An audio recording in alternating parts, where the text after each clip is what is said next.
আমাদের কি সত্যিই মনে হয় আমরা কতবার আল্লাহকে ভুলে যাই? প্রতিদিন সকালে উঠে অফিসে যাই, ফোনে ব্যস্ত থাকি। দুই চোখ থাকলেও আমরা কি আল্লাহকে দেখতে পাই? আমরা কি জানি প্রতিটি মুহূর্ত, প্রতিটি শ্বাস, প্রতিটি ভালোবাসা, প্রতিটি দুঃখ সবই আল্লাহর উপস্থিতির মধ্যে? সূরা আল বাকারা আয়াত 152 হল, তোমরা আমাকে স্মরণ করো, আমিও তোমাদের স্মরণ করব। আমার প্রতি কৃতজ্ঞ হও এবং আমার অকৃতজ্ঞ হয় না। এই আয়াতে আল্লাহ তাআলার স্মরণ করা এবং তার কৃতজ্ঞতা প্রকাশ করার ওপর গুরুত্বারোপ করা হয়েছে। আল্লাহকে স্মরণ করা মানে শুধুমাত্র নামাজ আদায় করা বা দিনের শেষে দোয়া করা নয়। এটি আরও গভীর, আরও অন্তরঙ্গ। এটি মানে প্রতিটি কাজ, প্রতিটি ভাবনা, প্রতিটি মুহূর্তে আল্লাহর উপস্থিতি অনুভব করা। সূরা বাকারা আয়াত 152 আল্লাহ স্পষ্টভাবে বলেন, আল্লাহকে সর্বদা স্মরণ করো। এই ছোট্ট বাক্যটি যেন আমাদের জীবনের একটি শক্তিশালী নীতি হয়ে দাঁড়ায়, যা আমাদের দৈনন্দিন জীবনের প্রতিটি মুহূর্তকে আলোকিত করে। তাফসীর অনুযায়ী আল্লাহর স্মরণ কেবল মুখে বা মনে ভাবনা করার মধ্যে সীমাবদ্ধ নয়। এটি এমন একটি মানসিক ও আত্মিক অবস্থার অংশ যা আমাদের প্রতিটি কাজ ও সিদ্ধান্তকে আলোকিত করে। যখন আমরা আনন্দে থাকি, ধন্যবাদ জানাই। যখন আমরা দুঃখে থাকি, সাহায্য প্রার্থনা করি। যখন আমরা বিভ্রান্ত হই, সঠিক পথ খুঁজে বের করতে চাই, তখনই আমরা আল্লাহর স্মরণে সত্যিকারের শান্তি ও শক্তি অনুভব করি। এটি আমাদের মনে করায় যে আমাদের জীবনের প্রতিটি দিক আল্লাহর নজরদারির মধ্যে রয়েছে। আল্লাহর স্মরণ শুধু একটি নেক কাজ নয়, এটি আমাদের জীবনের গভীর রহস্যের সঙ্গে যুক্ত। যখন আমরা আল্লাহকে মনে রাখি, তখন আমাদের অন্তর শান্ত হয়, মন পরিষ্কার হয় এবং আমাদের আত্মা আলোকিত হয়। তাফসিরে বলা হয়েছে, আল্লাহর স্মরণ মানুষের হৃদয়ের অন্ধকার দূর করে। এটি এমন এক শক্তি যা আমাদের দুঃখ, ভুল, বিপদ এবং মানসিক চাপকে সহ্য করতে সক্ষম করে। একরকমভাবে বলতে গেলে আল্লাহর স্মরণ আমাদের জীবনের অভ্যন্তরীণ শক্তি। আজকের আধুনিক জীবন আমাদের ব্যস্ততা, সামাজিক চাপ, প্রযুক্তি এবং ক্রমবর্ধমান দায়িত্বে ভরা। আমরা এতটাই ব্যস্ত যে নিজের অন্তরের কণাও শোনার সময় পাই না।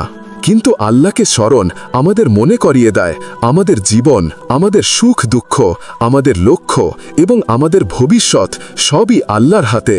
এই অনুভূতি আমাদের হৃদয়কে শক্তিশালী করে, আমাদের মনকে স্থিতিশীল রাখে এবং আমাদের প্রতিদিনের সিদ্ধান্তগুলোকে আরও সচেতন ও অর্থপূর্ণ করে তোলে। তাফসীর আরও বলে, আল্লাহর স্মরণ জীবনের প্রতিটি মুহূর্তকে একটি নতুন দৃষ্টিকোণ দেয়। যখন আমরা কিছু করতে যাই, তার আগে আল্লাহকে স্মরণ করি, আমাদের কাজ পরিপূর্ণ ও সঠিক হয়। যখন আমরা কারো সঙ্গে কথা বলি, আল্লাহর স্মরণ আমাদের কথায় সততা ও সদিচ্ছা বজায় রাখে। যখন আমরা সমস্যা ও বিপদের মুখোমুখি হই, আল্লাহর স্মরণ আমাদের ধৈর্য, সাহস এবং আশা যোগায়। এছাড়াও আল্লাহ আমাদের স্মরণ করতে বলেছেন যাতে আমরা তার দয়া ও রহমতের দিকে মনোযোগ দিই। যখন আমরা আল্লাহকে স্মরণ করি, আমরা বুঝতে পারি যে আমাদের সব কিছুই আল্লাহর নিয়ন্ত্রণে। এটি আমাদের অহংকার কমায়, আত্মসমালোচনা বাড়ায় এবং আমাদের জীবনকে আরও শান্তিময় করে। এটি এমন এক অভ্যাস যা আমাদের প্রতিদিনের জীবনে আত্মবিশ্বাস, শক্তি এবং মানসিক স্থিরতা এনে দেয়। তাহলে আসুন আমরা একসাথে চেষ্টা করি, প্রতিটি কাজ, প্রতিটি ভাবনা, প্রতিটি মুহূর্তে আল্লাহকে স্মরণ করি। প্রতিটি শ্বাসে আল্লাহর নাম মনে রাখি। প্রতিটি ছোট কাজে আল্লাহর উপস্থিতি অনুভব করি। কারণ আল্লাহর স্মরণ আমাদের জীবনকে আলোকিত করে, আমাদের অন্তরকে শান্ত করে এবং আমাদের প্রতিদিনের পথকে সহজ ও অর্থপূর্ণ করে তোলে। রাসূলুল্লাহ সাল্লাল্লাহু সাল্লাম আমাদের শিখিয়েছেন, আল্লাহকে স্মরণ শুধু মুখে বা জিহ্বায় নাম জপ করা নয়। তিনি বলেছেন, যে ব্যক্তি আল্লাহকে স্মরণ করে তার অন্তর শান্ত হয়। সাহিহ মুসলিম। এই হাদিসটি আমাদের বোঝায় যে আল্লাহর স্মরণ কোনো বাহ্যিক কার্যকলাপের মধ্যে সীমাবদ্ধ নয়, এটি আমাদের অন্তরের সঙ্গে সরাসরি সংযুক্ত। যখন আমরা আল্লাহকে মনে করি, তখন আমাদের মন শান্তি পায়, আমাদের হৃদয় প্রফুল্ল হয় এবং জীবনের কঠিন মুহূর্তগুলো সহনীয় হয়ে ওঠে। আজকের জীবনে আমরা প্রায়শই এমন পরিস্থিতির মুখোমুখি হই যেখানে চাপ, হতাশা বা অস্থিরতা আমাদের নিয়ন্ত্রণ করার চেষ্টা করে। তখনই আল্লাহর স্মরণ আমাদের অভ্যন্তরীণ শক্তি দেয়। যেমন ধরুন, একজন মানুষ কঠিন পরীক্ষার মুখোমুখি, চাকরির সমস্যা বা পারিবারিক চাপের মধ্যে রয়েছে। তিনি যদি প্রতিনিয়ত আল্লাহকে মনে রাখেন, তার অন্তরে এমন এক ধৈর্য এবং দৃঢ়তা জন্ম নেয় যা তাকে পরিস্থিতির মুখোমুখি দাঁড়াতে সাহায্য করে। রাসূলুল্লাহ সাল্লাল্লাহু সাল্লাম আরও বলেছেন, যে ব্যক্তি রাতে অন্তর দিয়ে আল্লাহকে স্মরণ করে, আল্লাহ তাকে দিনেও স্মরণ করেন, আর যে দিনেও আল্লাহকে স্মরণ করেন, আল্লাহ তাকে রাতেও স্মরণ করেন। সাহিহ তিরমিজি। এই হাদিস আমাদের জন্য এক দিক নির্দেশ। আল্লাহকে স্মরণ শুধু নির্দিষ্ট সময়ে নয়, আমাদের প্রতিটি মুহূর্তে থাকা উচিত। সকাল হোক বা রাত, আনন্দ হোক বা দুঃখ, ব্যস্ততা হোক বা শান্তি, প্রতিটি সময়ে আল্লাহর স্মরণ আমাদের অন্তরকে জাগ্রত রাখে, আমাদের মনকে আলোকিত করে এবং আমাদের জীবনকে অর্থপূর্ণ করে।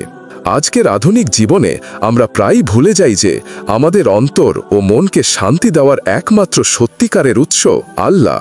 আমরা যতই ব্যস্ত হই, আমাদের জীবনের সব কাজ যতই জরুরি মনে হোক, আল্লাহর স্মরণ আমাদের হৃদয়কে দৃঢ় রাখে।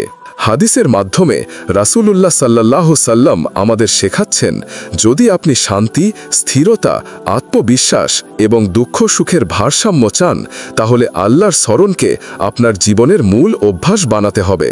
তাহলে আজ আমরা দৃঢ়ভাবে মনে রাখি, আল্লাহর স্মরণ কেবল আধ্যাত্মিকতার অংশ নয়, এটি আমাদের জীবনের অভ্যন্তরীণ শক্তি, আমাদের অন্তরের শান্তি এবং প্রতিদিনের জীবনের স্থিতিশীলতার মূল চাবিকাঠি। আজকের এই যুগে আমরা এমন এক জীবন যাপন করি যা আগের কোনো প্রজন্ম কখনো দেখেনি। আমাদের চারপাশে রয়েছে ফোন, ইমেল, সোশ্যাল মিডিয়া, অফিসের চাপ, শিক্ষার প্রতিযোগিতা আর পারিবারিক দায়িত্বের বোঝা। আমরা প্রতিনিয়ত ব্যস্ত, সকালে ঘুম থেকে উঠে রাত পর্যন্ত দৌড়াদৌড়ি। এই ব্যস্ততার মাঝেই আমরা প্রায়শই আল্লাহকে ভুলে যাই। কিন্তু ভাবুন, যখন আমাদের মনের মধ্যে চিন্তা, উদ্বেগ, হতাশা ও চাপ জড়ো হয়, তখন কে আমাদের সহায়তা করতে পারে? কে আমাদের অন্তরকে শান্তি দিতে পারে? শুধু আল্লাহ। আর তার স্মরণই আমাদের এই বিশাল চাপের মধ্যে শান্তি দেয়।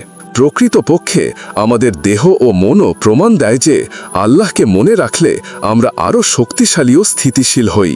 বিজ্ঞানও দেখায়, ধ্যান ও মনোযোগের মাধ্যমে যারা নিয়মিত প্রার্থনা বা ধ্যান করে, তাদের মস্তিষ্কে শান্তি আসে, উদ্বেগ কমে যায় এবং মনকে আরও পরিষ্কার করে। আল্লাহকে স্মরণও এই প্রক্রিয়ার মতো। এটি আমাদের মানসিক চাপ কমায়, আমাদের মনকে শক্তিশালী করে এবং আমাদের অন্তরকে আলোকিত করে। ধরা যাক, একজন যুবক সকাল সকাল অফিসে যাচ্ছে। তার মাথায় অসংখ্য চিন্তা, কাজের ডেডলাইন, অর্থনৈতিক চাপ, পরিবার নিয়ে উদ্বেগ। এই মুহূর্তে যদি সে 1 মিনিটও আল্লাহর স্মরণ করে, তার মন শান্ত হয়, সে সহজভাবে সিদ্ধান্ত নিতে পারে, দুশ্চিন্তা কমে যায় এবং তিনি নিজের কাজ আরও কার্যকরভাবে করতে পারেন। অথবা ভাবুন, একজন শিক্ষার্থী পরীক্ষা ও চাপের মুখোমুখি। প্রতিনিয়ত হতাশা ও উদ্বেগ তার মনে বিরাজ করছে, কিন্তু যদি সে আল্লাহকে স্মরণ করে, অন্তরের শান্তি ও দৃঢ়তা ফিরে আসে। পরীক্ষার চাপ, প্রতিযোগিতা, হতাশা সব কিছুই সহ্যযোগ্য হয়ে ওঠে। এছাড়াও আমাদের দৈনন্দিন জীবনের ছোট ছোট মুহূর্তগুলো আল্লাহর স্মরণের দ্বারা পূর্ণ হতে পারে। আমরা যখন কারোর সঙ্গে কথা বলি, কাজ করি বা চলাফেরা করি, প্রতিটি মুহূর্ত আল্লাহর উপস্থিতি অনুভব করা যায়। এটি আমাদের চরিত্রকে উন্নত করে, আমাদের কথাকে সততার সঙ্গে পূর্ণ করে এবং আমাদের কাজকে অর্থপূর্ণ করে তোলে। তাই আধুনিক জীবনের ব্যস্ততা, চাপ এবং উদ্বেগের মাঝেও আল্লাহর স্মরণ আমাদের জন্য এক অদৃশ্য নিরাপত্তার জাল। এটি আমাদের অন্তরকে শক্তিশালী করে, মনকে স্থিতিশীল রাখে এবং প্রতিদিনের জীবনের ছোট ছোট মুহূর্তগুলোকেও অর্থপূর্ণ করে তোলে। আমরা কি সত্যিই বুঝি আল্লাহর স্মরণ আমাদের জীবনের প্রতিটি মুহূর্তকে কতটা আলোকিত করতে পারে? চিন্তা করুন, আপনি যখন আনন্দে থাকেন তখন কি আপনি আল্লাহকে মনে করেন? আপনি যখন দুঃখে থাকেন তখন কি আল্লাহর কাছে সাহায্য প্রার্থনা করেন? আমাদের জীবনের প্রতিটি ছোট্ট মুহূর্তে, প্রতিটি শ্বাসে, প্রতিটি ভালোবাসার অনুভূতিতে আল্লাহর উপস্থিতি থাকা উচিত। সূরা বাকারা আয়াত 152 আল্লাহ বলেন, আল্লাহকে সর্বদা স্মরণ করো। এই নির্দেশ আমাদের হৃদয়কে সতর্ক করে। যখন আমরা আল্লাহ স্মরণ করি, তখন আমাদের অন্তর শান্ত হয় এবং আমাদের জীবন আলোকিত হয়। রাসূলুল্লাহ সাল্লাল্লাহু সাল্লাম বলেছেন, যে ব্যক্তি আল্লাহকে স্মরণ করে তার অন্তর শান্ত হয়। সাহিহ মুসলিম। এটি শুধু তাত্ত্বিক কথা নয়, অন্তরের শান্তি, ধৈর্য, শক্তি সবই আল্লাহর স্মরণের সঙ্গে আসে। আরও তিনি বলেছেন, যে ব্যক্তি রাতে অন্তর দিয়ে আল্লাহকে স্মরণ করে আল্লাহ তাকে দিনেও স্মরণ করেন, আর যে দিনেও আল্লাহকে স্মরণ করে আল্লাহ তাকে রাতেও স্মরণ করেন। সাহিহ তিরমিজি। আল্লাহর স্মরণ শুধু আধ্যাত্মিকতা নয়, এটি আমাদের জীবনের প্রতিটি মুহূর্তকে অর্থপূর্ণ করে, আমাদের অন্তরকে শান্ত করে এবং আমাদের মনকে শক্তিশালী করে। প্রতিদিন কয়েক মিনিট আল্লাহকে মনে রাখা আপনার জীবন বদলে দিতে পারে। আজ থেকে চেষ্টা করুন, প্রতিটি কাজের শুরুতে, প্রতিটি চিন্তার মাঝে, প্রতিটি সমস্যার মুখোমুখি হওয়ার সময় আল্লাহকে স্মরণ করুন। মনে রাখুন, আল্লাহ আপনার সঙ্গে আছেন, প্রতিনিয়ত আপনাকে সাহায্য করার জন্য প্রস্তুত। যদি এই ভিডিওটি আপনাকে ঈমান জাগানোর মতো অনুভূতি দিয়েছে, তাহলে লাইক দিন, আপনার মতামত বা অনুভূতি কমেন্টে লিখুন এবং আরও শিক্ষামূলক ও ঈমান জাগানো ভিডিও দেখতে সাবস্ক্রাইব করুন। আল্লাহ আমাদের অন্তরকে আলোকিত করুন, আমাদের জীবনকে শান্তিতে পূর্ণ করুন।